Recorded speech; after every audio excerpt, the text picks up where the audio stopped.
దాదాపు మీరు ఇండస్ట్రీకి వచ్చి 30 years పైన అవుతుంది అనుకుంటా. 35 ఏళ్ళు అయిందండి. 35 ఏళ్ళు.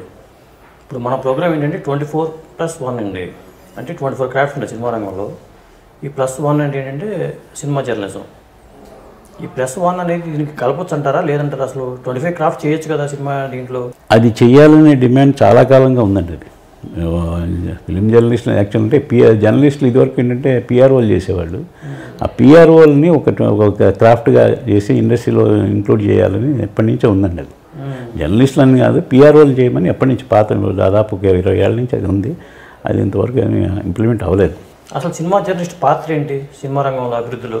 ఒక మంచి సినిమాని జనాన్ని తీసుకెళ్లడంలోనూ, ఒక సినిమాలోని మంచి చెడులు చెప్పడంలోనూ జర్నలిస్టు బాధ్యత చాలా ఉంటుందండి. డెఫినెట్గా అంటే ఇప్పుడు అంటే బిగినింగ్లో డేస్లో జర్నలిజానికి ఎక్కువ గౌరవం ఉండేది, జర్నలిస్ట్ మాటకి వాల్యూ ఉండేదండి. ఏదన్నా చేసే ముందు జర్నలిస్ట్ని సంప్రదించడం, జర్నలిస్టులు పాల్గొనడం జరిగేది. ఇప్పుడు ఏంటంటే జర్నలిస్టు ఒక ఇంపార్టెన్స్ చాలా తగ్గిపోయింది.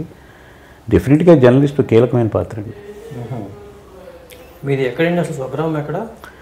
మాది గుడివాడ అండి, కృష్ణా జిల్లా గుడివాడ. ఏఎన్ఆర్ కాలేజీలో డిగ్రీ వరకు చదివాను, బీకామ్. నేను జర్నలిస్ట్ అవుతానని అసలు ఎందుకంటే బీకామ్ ఆ రోజులో బీకామ్ చేస్తే బ్యాంకు ఉద్యోగం గ్యారంటీ అనేవాళ్ళు. నేను కూడా బ్యాంకుగా ఆఫీసర్గాను క్లర్క్గాను సెటిల్ అవుతాననే ఉద్దేశంతో బీకామ్ చేశాను. అనుకోకుండా నేను హైదరాబాద్ రావడం వచ్చింది, అనుకోకుండా జర్నలిస్ట్ అయ్యాను. నేను జర్నలిస్ట్ కావాలని ఎప్పుడు అసలు జర్నలిస్ట్ అవ్వాలని ఇప్పుడు అనుకోలేదు కూడా, ఆలోచన లేదు, అనుకోలేదు. ఎందుకు వచ్చారు ఇక్కడికి అసలు?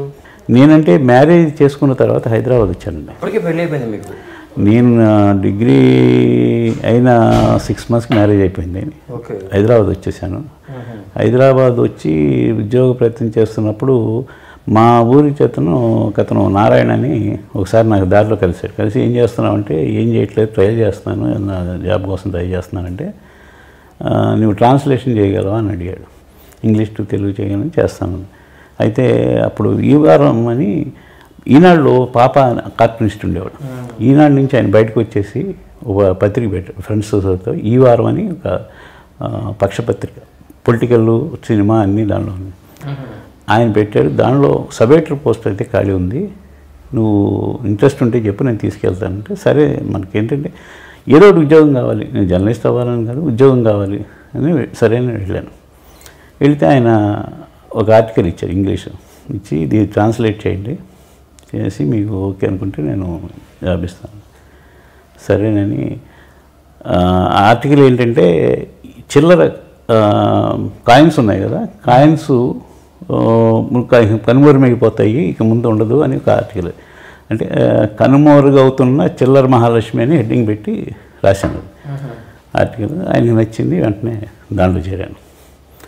దానిలో చేరిన ఒక 3-4 months చేసిన తర్వాత, ఎంత ఫస్ట్ మంత్ శాలరీ ఎంత మీది? నాది 200 rupees అండి అప్పుడు. ఏ సంవత్సరం ఇది? 1983,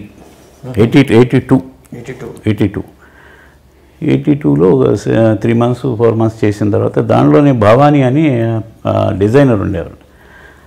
ఆయన చెప్పి, ఎంతకాలం దీంట్లో 200 ఫ్యామిలీ ఉందని, పెళ్ళయింది, కొత్తగా పెళ్ళయింది, ఖర్చులు 200 సరిపోతాయి, నువ్వు ఆంధ్రజ్యోతిలో ట్రై చేసుకోమని చెప్పాడు. ఆంధ్రజ్యోతిలో ట్రై చేశాను, కుదరలేదు. అప్పుడు ఉపేంద్ర గారిని ఆంధ్రజ్యోతిలో సీనియర్ కరస్పాండెంట్ ఉండేవాడు. ఆయన ఫ్రెండు, ఆయన ఫోన్ చేస్తే, ఒకసారి ప్రస్తుతానికి ఖాళీ లేవమ్మా, ఏమన్నా ఉంటే చెప్తాను.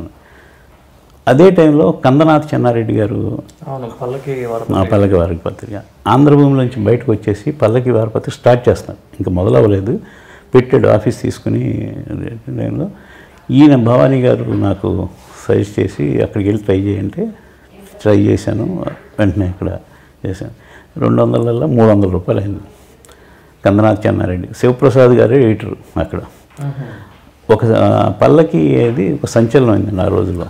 ఎందుకంటే ఆంధ్రభూమిలో కనకామరాజు గారు ఎడిటర్గా ఉండేవారు, శిఖరాజు గారు అంటారు. ఆయన ఇప్పుడు ఎండమూరి వీరేంద్ర, తులసిదళం, మల్లాది, వీళ్ళందరూ దాంట్లో మంచి పోటీ పడుతూ ఉండేవాడు అక్కడ. వాళ్ళందరికీ ఆయనతో గొడవ వచ్చింది. వాళ్ళు ఆల్టర్నేటివ్ చూసుకున్న టైంలో పల్లకి వాళ్ళకి ఆల్టర్నేటివ్ కనిపించేది. అందుకని నేను మల్లాది గారిని, ఎండమూరి గారిని, చందు సోమబాబు అని ఉండేవారు. వీళ్ళందరి పేర్లు వింటాం కదా, ఇప్పుడు చూడలేదు. వాళ్ళందరూ మా పల్లకి ఆఫీస్కి వచ్చేవాళ్ళు. వాళ్ళతో అక్కడ నాకు అట్లా పరిచయం అయింది. వాళ్ళందరూ పల్లకిని సపోర్ట్ చేశారు. పల్లకిలో నేను యాక్చువల్గా అన్ని పనులు చేసేవాడిని, ఆఫీస్ బాయ్ దగ్గర నుంచి. ఎందుకంటే మా శివప్రసాద్ రెడ్డి గారు మా గురువు, నా తొలి గురువు ఆయన. ఆయన ఫ్రీడమ్ ఇచ్చారు అన్ని పనులు. నేను కంపోజింగ్ సెక్షన్కి వెళ్ళి కంపోజింగ్ చేయించడం, కథలు. ఇప్పుడు ఈ కంపోజింగ్ ఉందండి, కంపోజింగ్ సిస్టమ్ ఉంది. అప్పుడు కంప్యూటర్లు అప్పుడు రాలేదండి, రాలేదు, అప్పటికి రాలేదు. ఎండమూరి వీరేంద్రనాథ్ దగ్గరికి వెళ్ళి ప్రతి వారం సీరియల్ వారం రాసి ఇచ్చేవాడు ఆయన. ఆయన దగ్గరికి వెళ్ళి సీరియల్ ఎపిసోడ్ ఆ వారానికి సంబంధించి తీసుకోవడం, కరెక్ట్ చేసుకోవడం, అట్లాగే రైటర్స్ అందరితో మాట్లాడటం, ఇవన్నీ పనులు మొత్తం. రైటర్స్కి కరస్పాండింగ్ వాళ్ళందరికీ రెమ్యునరేషన్ పంపడం, ఆఫీస్ వర్క్ మొత్తం అన్ని, ఫీల్డ్ వర్క్ అన్నీ నేను చేసేవాడిని. ఆ టైంలోనే సినిమా అనేది నాకు కొంచెం బేసిక్ మొదటి నుంచి ఇంట్రెస్ట్ ఉండేది. సినిమా షూటింగ్స్కి ఏమన్నా ఇన్ఫర్మేషన్ వచ్చేది అప్పుడు కవరేజ్కి వెళ్తే. ఒకసారి విఎస్ఆర్ స్వామి గారు ఫస్ట్ టైం డైరెక్ట్ చేస్తున్నాడు, సినిమాటోగ్రాఫరు. పద్మాలయ స్టూడియోలో ఓపెనింగ్ అది. విఎస్ఆర్ స్వామి గారి సినిమా ఆయన first time director, 3D film అది ఓపెనింగ్కి పిలిచారు. నేను వెళ్ళాను. అక్కడే నేను జయమాలిని ఫస్ట్ టైం చూస్తాం. ఆవిడ నా ఫస్ట్ ఇంటర్వ్యూ చేసింది జయమాలిని. ఆవిడతో నా ఫస్ట్ ఇంటర్వ్యూ అప్పుడే వెళ్ళి సరదాగా మాట్లాడి, మంచి పీక్లో ఉంటుంది ఆవిడ, చాలా పీకు. 84 ఐ థింక్, 84 అప్పుడు ఫస్ట్ ఇంటర్వ్యూ జయమాలిని చేశాను. స్పాట్లో అండి. ఇప్పుడు ఎలాగా ఈ అపాయింట్మెంట్లు, పిఆర్ఓలు మధ్యలో టైమింగ్లో ఏం లేదు. ఆ రోజుల్లో ఏంటంటే మనం వెళ్ళేటప్పుడు వాళ్ళు ఖాళీ వాళ్ళు కూర్చునేవాళ్ళు ఎదుర్కొంటే. ఇప్పుడు క్యారవాన్లో అనేవి ఉండేవి కదా, అందరూ ఇక్కడ షూటింగ్ స్పాట్ కొంచెం దూరంగా కుర్చీలు వేసుకుని కూర్చుని అందరూ కలిసి కబుర్లు చెప్పుకుంటుండేవాళ్ళు ఆర్టిస్టులు అందరూ. మనం వెళ్ళి డైరెక్ట్గా అడిగితే వాళ్ళకి ఇవ్వాలనుకుంటే ఇచ్చేస్తారు, లేదండి వాళ్ళు కాదండి రేపు రండి అని. అంతేకాదు ఈ జనరల్ చాలా ఇంటర్వ్యూలు నేను అలా స్పాట్లో చేసినవి, వెళ్ళి అడిగి తీసుకొచ్చి చేసినది. నాగేశ్వరరావు గారు పద్మభూషణ్ వచ్చినప్పుడు షూటింగ్లో ఉంటే వెళ్ళాను. వెళితే ఆయన అడిగాను ఫస్ట్, ఏమన్నా ఇంటర్వ్యూ కావాలంటే, కాదమ్మా రేపురా, వాళ్ళు కొంచెం వర్క్ చాలా హెవీగా ఉంది రేపురా అన్నాడు. సరేనని మాట్లాడుతూ ఆ సినిమా ప్రొడ్యూసర్, డైరెక్టర్ నాకు తెలిసిన వాళ్ళు కాబట్టి కూర్చుని ఇట్లా మాట్లాడుతున్నాను. మళ్ళీ ఆయన వెతుక్కుంటూ వచ్చి, నువ్వు ఉన్నావు కదా, సరే మళ్ళీ రేపేం వస్తావు, ఇవాళ చేసేసి అనేసి కూర్చోబెట్టి అప్పుడు ఇంటర్వ్యూ ఇచ్చాడు. నాగేశ్వరరావు గారు అంటే మహానటుడు. అలా ఉండేదండి. లియో ఎంటర్టైన్మెంట్ ఈ ఛానల్ని ప్లీజ్ సబ్స్క్రైబ్ చేయండి, షేర్ చేయండి, లైక్ చేయండి. Please subscribe to Leo entertainment. Please subscribe to Leo Entertainment YouTube channel. Subscribe Leo Entertainment channel. Leo Entertainment. Please subscribe this channel. Hi, నేను ఆనంద్ రంగానే. Please subscribe to Leo entertainment. ఇలాంటి interesting videos కోసం తప్పకుండా మా ఛానల్ని subscribe చేయండి.